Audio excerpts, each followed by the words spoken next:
체크중 학업성취평가 4회 2회 시작하도록 하겠습니다. 1번입니다. 다음 글을 통해 얻을 수 있는 교훈으로 가장 적절한 것은 어느 날 숲속을 배회하던 배고픈 늑대가 우연히 살이 포동포동한 개를 만났다. 늑대가 부러운 눈빛을 보내자 개가 말했다. 네, 개가 나오네요. 나처럼 사람들과 지내봐. 때때로 사냥도 나가고 주인에게 잘 보이기만 하면 맛있는 음식도 받고 편하게 살 수 있어. 그 말을 들은 늑대는 솔깃해 따라 나섰지만 곧 개의 목에 매인 목줄 자국을 보고 깜짝 놀랐다. 네, 목줄 자국이 중요한 이야기네요. 그건 뭐야? 마음대로 다닐 수도 없는 거야. 개는 웃으며 대답했다. 그 정도쯤이야. 대신 매일 고기 먹고 편하게 지낼 수 있어. 그러자 늑대는 발길을 돌리며 말했다. 아무리 배가 고파도 나는 자유롭게 사는 게 더 좋다라고 나와 있네요. 늑대와 개가 나오는데 서로 사는 모습이 다르죠. 개는 편하게 지내고 있지만 주인에게 속박된 삶을 살고 있고요. 늑대는 비록 배부르게 먹고 지낼 수는 없지만 자유로운 삶을 살고 있습니다. 그래서 우리의 삶의 궁극 목적 또는 본래적 가치 추구 이러한 것들을 한번 생각해 볼 수 있는 제시문인 것 같습니다. 선지 보겠습니다. 1번 굶주림은 어떤 상황에서도 피해야 한다. 이것은 굶주림과 관련된 설명은 아닌 것 같습니다. 그래서 아닌 것 같고요. 2번 자신의 뜻대로 사는 것은 바람직하지 않다. 네, 자신의 뜻대로 사는 것이 바람직하지 않다라고 표현할 수 없겠죠. 2번 어떤 친구와 어울리는지가 인생의 질을 결정한다.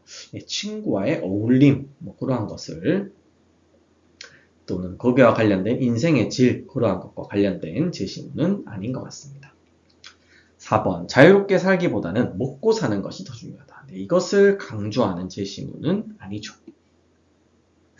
소중하게 여기는 가치에 따라 인생의 방향이 개와 또는 늑대의 인생이 완전히 달라졌죠. 누구는 자유가 있고 누구는 자유가 없는 그런 삶의 모습으로 나타났습니다. 정답은 5번이 되겠습니다. 2번입니다. 다음 글의 내용을 바탕으로 볼 때 진정한 효의 실천 방법으로 적절하지 않은 것은 제시문 같이 읽어보겠습니다. 자유라는 인물이 공자에게 물었다. 스승님, 효도란 정확히 무엇을 말하는 것입니까? 공자는 이렇게 답했다. 요즘 사람들이 말하는 효도는 단지 부모님께 먹을 것과 입을 것을 드리는데 그치고 있다. 하지만 그런 것 개나 말도 주인을 따라 살며 받는 것이다. 중요한 것은 부모님을 진심으로 존중하고 공경하는 마음이다. 그런 마음이 없다면 짐승과 다를 게 없다라고 나와 있습니다. 우리가 효도를 하는 방식에 있어가지고 진심으로 부모를 사랑하고 또는 존중하고 배려하는 태도를 강조하는 제시문이라고 할 수 있겠습니다. 선지 보도록 하겠습니다. 부모님의 말씀을 진지하게 경청한다. 네, 이것은 부모님을 대하는 어떤 진정성과 관련된 선지로서 적절한 실천 방법이 될 수 있겠습니다. 부모님의 힘든 점을 세심하게 살피고 해야 된다. 네, 진심을 또는 다하고 배려하는 태도라고 할 수 있겠죠. 부모님께 예의를 잘 갖추고 행동해야 되겠죠. 3번도 정답은 아니고요. 4번 부모님의 생각과 감정을 적극적으로 이해하려고 애쓴다. 네, 부모님을 진심으로 대하는 태도라고 할 수 있겠죠. 예, 부모님을 섬길 때는 공경하는 마음보다 물질적인 봉양이 더 중요하다. 예, 제시문과 완전 정반대 어떤 물질적 봉양보다 진심 어린 마음 또는 공경하는 마음을 강조하기 때문에 정답은 5번이 되겠습니다. 3번입니다. 이 사례들을 통해 알 수 있는 사실로 가장 적절한 것은 나와 있네요. 사례를 한번 살펴보도록 하겠습니다. 이슬람교를 믿는 사람들은 돼지고기를 먹지 않는다. 우리나라 사람들은 참 좋아하는데 이슬람교 사람들은 좋아하지 않네요. 서양에서는 굴을 즐겨 먹지만 개고기를 꺼리는 경향이 있다. 세 번째, 인도에서는 닭고기는 먹지만 소고기를 피하는 경우가 많다. 아프리카 부르키나파소의 구르마족은 사람이 세상을 떠나면 몇 달 동안 춤추며 장례를 치른다. 참 어떤 세계의 문화마다 사람들의 삶의 모습이 다양하다라는 것을 우리는 알 수 있습니다. 그리고 어느 한쪽의 문화가 무조건적으로 맞다 또는 무조건적으로 틀렸다라고도 하기 힘들겠죠. 왜냐하면 그 나름의 공동체의 특성과 내려오는 전통이 있기 때문에 그렇습니다. 그렇기 때문에 이렇게 문화를 볼 때는 뭐가 항상 절대적으로 옳다라는 것이 아니라 각각마다 존중의 어떤 태도를 우리는 가져야 된다. 이러한 태도를 우리는 문화 상대주의적 태도라고 합니다. 예, 그러한 어떤 입장에서 선지들을 한번 살펴보도록 하겠습니다. 서양의 문화는 동양보다 우월하다고 볼 수 있다. 네, 이러한 입장은 어떤 한 문화가 절대적으로 옳다는 입장이죠. 그렇기 때문에 적절한 선지가 될 수 없을 것 같고요. 나라가 달라도 혐오하거나 꺼리는 문화는 대체로 비슷하다. 네, 이런 것도 문화 상대주의와는 관련이 없는 선지가 되겠고요. 인간이 만든 문화는 지역과 집단에 따라 매우 다양하게 나타난다. 그러니까 존중하고 인정해야 된다. 정답은 3번이 되겠습니다. 문화마다 차이는 있지만 음식과 주거 방식은 대부분 비슷한 편이다. 실제로 그렇지도 않고요. 이런 어떤 입장을 강조하고 있지도 않습니다. 자기 문화를 기준으로 다른 문화를 판단해야 올바르게 이해할 수 있다. 이러한 어떤 입장은 자문화 중심주의라고 합니다. 그렇기 때문에 이러한 선지도 위의 제시문과 관련되어 있는 선지라고는 할 수 없겠습니다. 4번, 다음 사례의 갈등을 평화적으로 해결하기 위해 기억이 지녀야 할 역할로 알맞은 것을 보기에서 있는 대로 고른 것은, 기억은 현재 또래 조정자라고 나와 있습니다. 제시문 같이 한번 읽어보겠습니다. 과학 시간에 모둠을 짜서 실험하며 모둠장인 A가 실험을 주도하였다. B는 A만 실험하는 것에 화가 났다. B는 자신도 실험하게 해달라고 요구했지만 A는 B가 실수를 자주 한다며 거절했다. 그러자 B는 왜 자신이 또 실수할 것이라고 단정하냐며 발끈했다. 둘의 실랑이가 계속되자 같은 모둠의 C가 또래 조정자로 나섰다라고 나와 있네요. 여기 이 문제는 먼저 설명을 같이 한번 보도록 하겠습니다. 사례는 또래 조정자에 의한 조정의 방법으로 갈등을 해결하는 과정을 나타내고 있다. 또래 조정자가 지녀야 할 자세로는 심판자가 아니라 도우미로서 자세로 접근할 것, 그러니까 보조의 어떤 역할을 하면서 갈등을 해결해야 된다라는 거고요.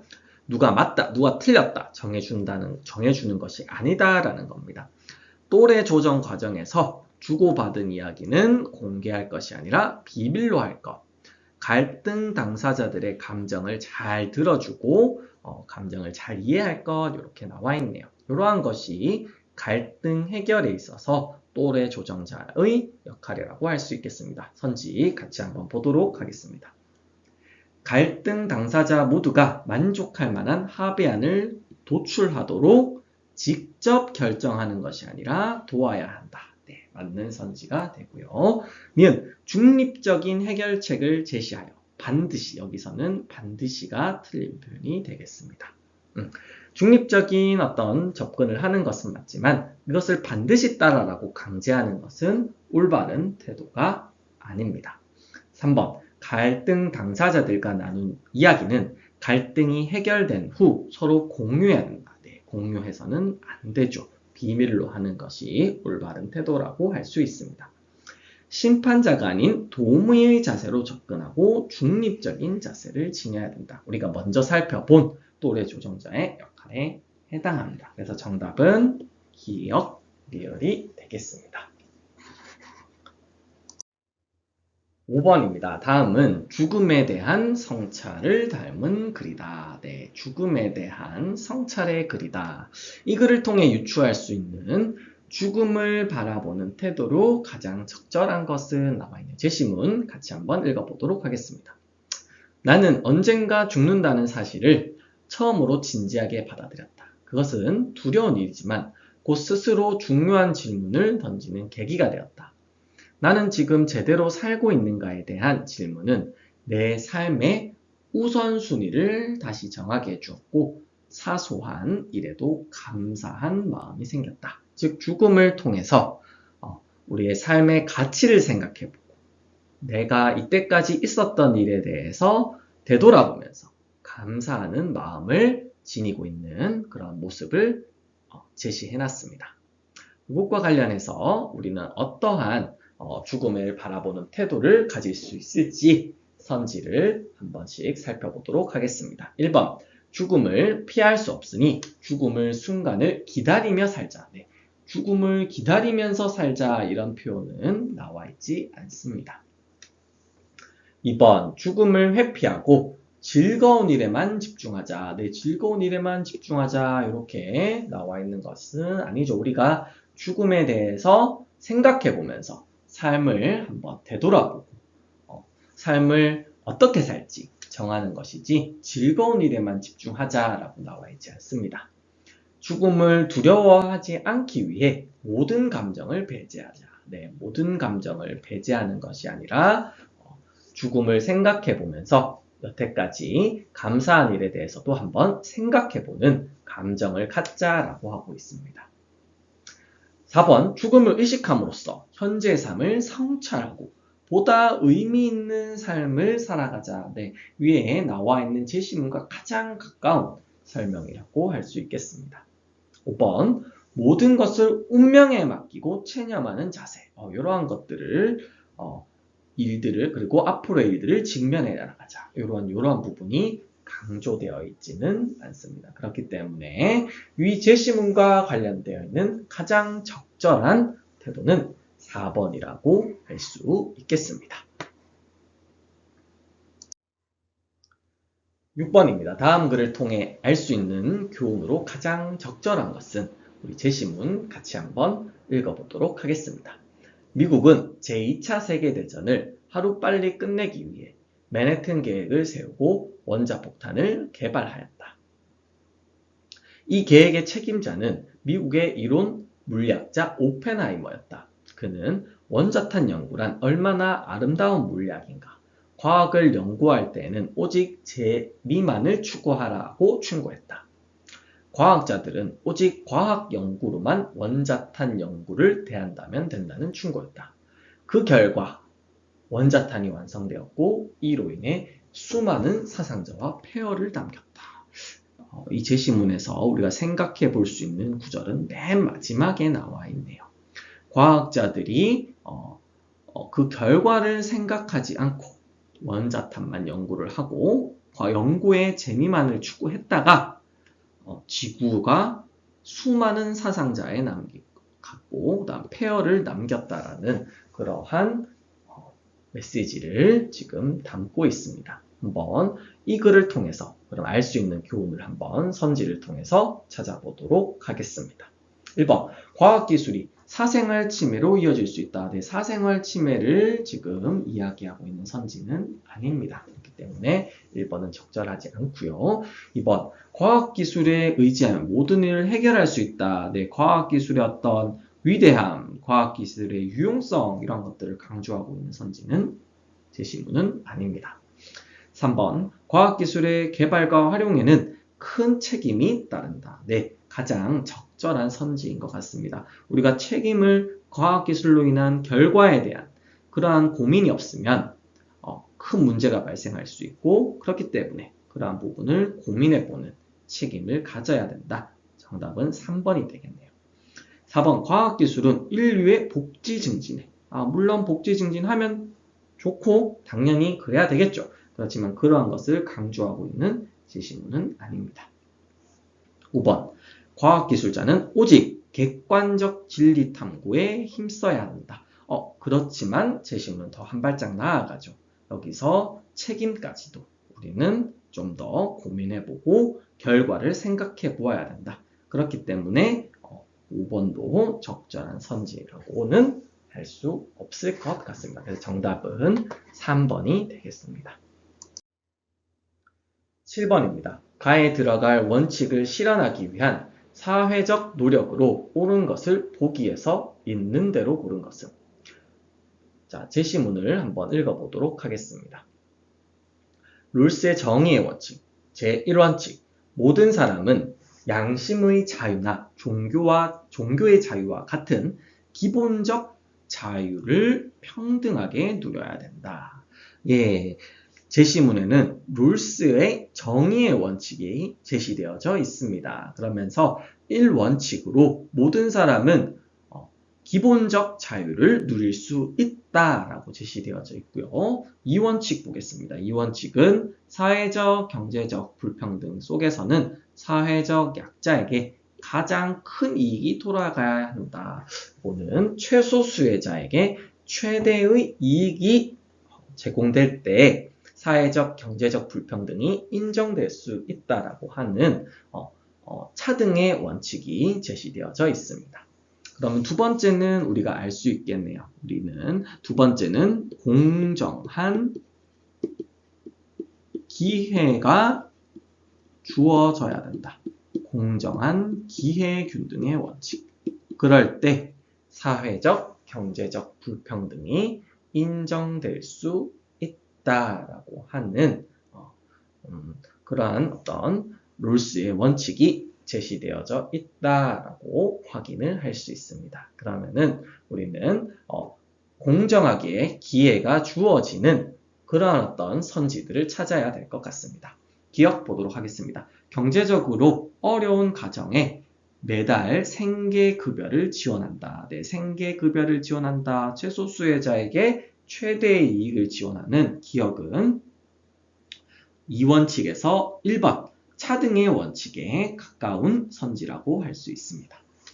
2번 국회의원 후보 추천 시 일정 비율을 여성 후보로 선정한다. 네, 여성의 어떤 비율을 일정 부분 제공하는 것. 그래서 여성에게 기회를 좀 더 골고루 제공해 주는 것. 예, 공정한 기회균등의 원칙에 적합하다고 할 수 있겠고요.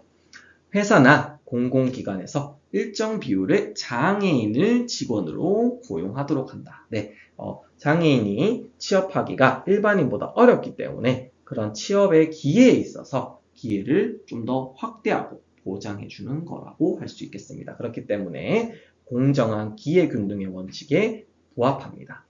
니을, 취업, 입시 등의 상대적으로 열악한 지역의 사람들에게 취업 및 교육의 기회를 좀 더 제공해서 그러한 기회를 취업이나 교육에 있어서의 기회를 좀 더 제공을 해서 좀 더 공정하게 우리가 경쟁할 수 있는 사회를 만드는 것. 그래서 리을도 적합한 선지라고 할 수 있겠습니다. 그래서 정답은 니은, 디귿, 리을 5번이 정답이 되겠습니다.